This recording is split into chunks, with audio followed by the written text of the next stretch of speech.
Hello guys, இன்னைக்கான கதைக்கு போகலாம் வாங்க. கதைக்கு போகிறதுக்கு முன்னாடி நம்ம சேனலை மறக்காமல் ஃபாலோ அண்ட் சப்ஸ்கிரைப் பண்ணிக்கோங்க. சரி வாங்க கதைக்கு போகலாம். அன்புவோட ஃபேமிலி ஜாயிண்ட் ஃபேமிலி. எந்த நேரமும் அவங்க வீட்டில் ஆட்கள் இருந்துக்கிட்டே இருப்பாங்க. பெரியக்கா, சின்னக்கா, பாட்டி, அம்மா, அப்பா அப்படின்னு ஒரு பெரிய கூட்டமே இருக்கும். அந்த வீட்டுக்கு போதுமான இன்கம் இல்லாததுனால அன்புவை ஃபாரினுக்கு அனுப்பி வச்சிடுறாங்க. அன்புவும் ஃபாரினில் 12 வருஷம் கழித்து சொந்த ஊருக்கு திரும்பி வாரான். அவன் ஊருக்கு திரும்பி வரும்போது நடுராத்திரி ஆயிடுது. சரின்னு அன்பு தன்னோட வீட்டுக்குள்ளே நுழையிறான். அப்போ வீடு முழுக்க ஒரே புகையாக எங்கே பார்த்தாலும் பரவிக்கிட்டு இருக்கு. இதை பார்த்த உடனே அன்பு, கொசுவுக்கு மூட்டத்தை போட்டு கொள்ளையில் போகிறவங்க எங்கே போய் தொலைஞ்சாங்க, ஒரு ஆளையும் காணும் அப்படின்னு முணுமுணுத்துக்கிட்டே வீட்டுக்குள்ளே நுழையிறான். அப்போ இவன் கண்ணுக்கு முன்னாடி ஏதோ ஒரு உருவம் வர மாதிரி தெரியுது.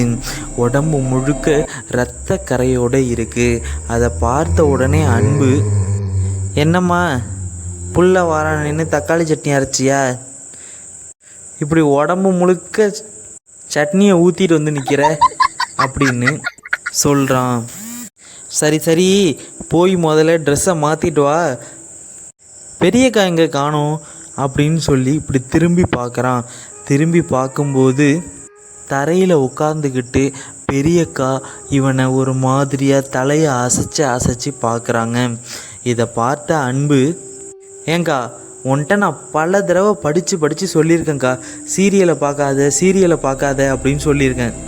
இப்போ பாரு கண்ணை, நான் ஊருக்கு போகும்போது கலராக இருந்த கண்ணு பிளாக் அண்ட் ஒயிட் டிவியில் வெள்ளைக்கோடு படித்த மாதிரி ஆயிருக்கு பாரு.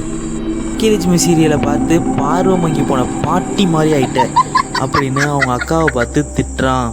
சரி சின்னக்கா எங்க அப்படின்னு அவனோட சின்னக்காவை தேடிட்டு போகிறான்.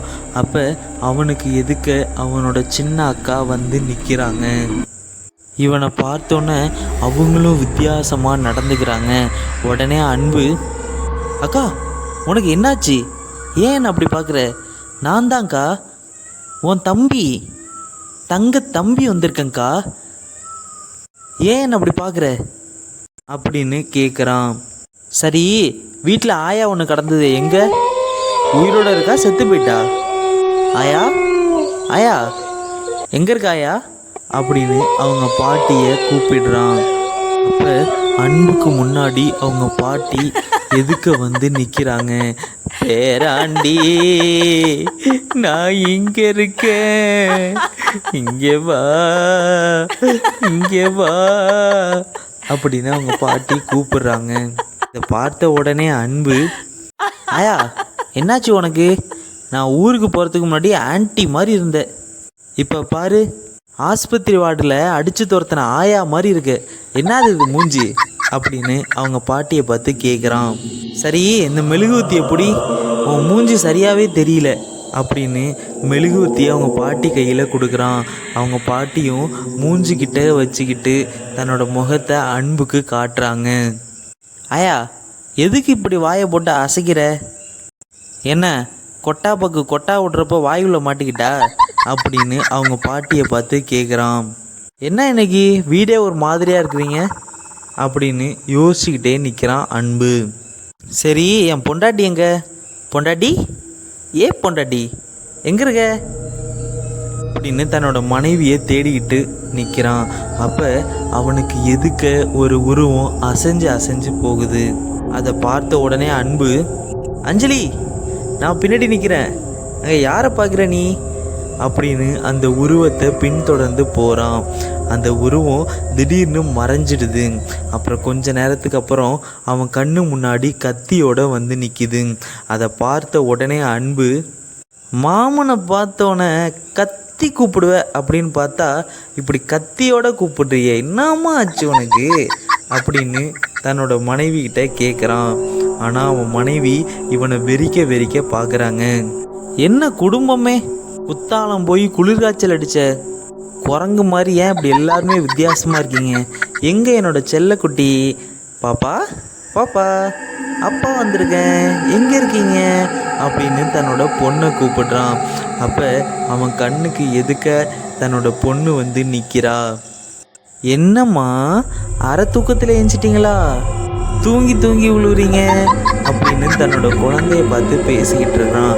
அப்போ அவனோட குழந்தை வித்தியாசமாக அவனை பார்க்குது. அதோடு இல்லாமல் தன்னோட கையில் ஒரு பொம்மையை வச்சுக்கிட்டு நிற்கிது. அதை பார்த்த உடனே அன்பு, என்னடி செல்லம் கையில் வச்சுருக்க, பொருட்காட்சியில் புதஞ்சு போன பொம்மையெல்லாம் கையில் வச்சுருக்க, அப்பா உனக்கு நிறைய பொம்மை வாங்கிட்டு வந்திருக்கேன், வாரியா அப்படின்னு தன்னோட பொண்ணை பார்த்து கூப்பிடுறான். எல்லார்கிட்டையும் இவன் பேச பேச யாருமே இவனுக்கு ரிப்ளை பண்ணவே இல்லை. அப்போ தான் இவனுக்கு ஏதோ ஒரு மாதிரியாக உணருது. அன்புக்கு முன்னாடி எதுக்க வந்து, நாங்கள்லாம் இறந்துட்டோம், எங்களோட சாவுக்கு காரணம் நீதான் அப்படின்னு சொல்கிறாங்க. அன்பு உடனே, நான் என்ன சாவுக்கு காரணம் அப்படின்னு கேட்குறான்.